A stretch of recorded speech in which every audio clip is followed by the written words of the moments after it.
Jose, welcome to the Mets. So nice to meet you. Let's begin with the fact that you spent about 10 years in the minor leagues. You went through 3 knee surgeries. A lot of players might have given up during that time. What kept you going? I mean, family. Family has been there for me all the way. I mean, first thing that I told me that when I signed my contract is you're not gonna give up whatever happened in your career. So your father did it, and it's your turn now. So make us proud, and that's how I live. I mean, I live for every opportunity in this game, and I'm actually feel blessed for this one with the Mets.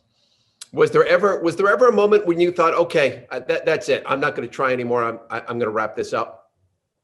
Definitely, definitely. A couple times I had a lot of medical problems and knees and stuff. And actually, the doctor, my last surgery, he told me that if this one doesn't work, you're gonna be a coach. Actually, he told me on my face, and I'm like, that was kind of honest, But I mean, I worked through that, and thanks God I'm here. And the only thing that I want is be healthy and go out there and do my job. In September of 2016, you get the call from the Cardinals. You get to the big leagues. What was that like for you? I mean, amazing. I mean, it gave me flashbacks. Sorry, from all the up and downs, the indie ball, all the stuff here in Winnable too. That actually I had to come here after every year to try and find a job and put some numbers to get attention from someone, and all the work, all the people that actually helped me through the process, and I mean, it was amazing. It was the best moment of my life, by the way. I know around baseball, you're known as one of the really good guys in the game, a consummate professional, a consummate teammate. How did you get to that place in your career? Was there an influence or influences that sent you down that road? For me, just to be happy and enjoy the game and trying to make everybody comfortable around me is a thing that I actually enjoy, and I've been in a couple teams, and they've been great with me too. I've been playing with a lot of teammates that actually I copy that. Adam Grengray, Jari Molina. It's a lot of people that actually you watch and you actually absorb that. You know what I'm saying? And you're just trying to do the same because it's a great example for baseball. So you played with the Cubs and you played with the Rays in 2020, and it was a tough year. You only had 98 at bats. It was a difficult year for everybody in the midst of the pandemic. What was most difficult about that season for you? It's hard to explain because it was really hard.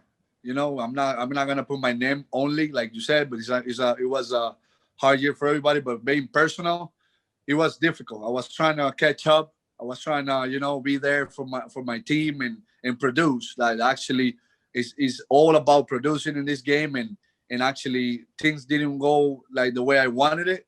But I'm actually feel happy just because you learn for that, and I've been learning. I've been having so much tough times like that, and actually prepared me and gave me more like energy and faith in that this year is gonna be better. And now we started good with this opportunity with the Mets for sure. So why did you decide to sign with the Mets?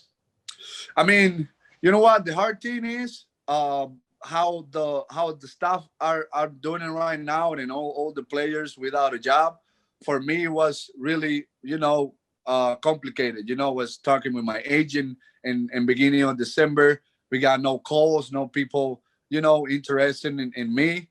But as soon as I got the call that he telling me that the Mets was interested, I mean, I told him like, you better sign that contract right now because being realistic, there's a lot of good players out there trying to find a job, and being for me last year, like you said, it wasn't easy. It wasn't good at all, being honest, and that's actually was giving me flashback and saying now, man, nobody's gonna pay attention to me just because the way last year was. You've probably been asked this question a million times in your life, but your dad hit one of the most famous home runs in Major League history. Mm-hmm. For the Indians, hit a home run that went off the head of Jose Mm-hmm. Canseco.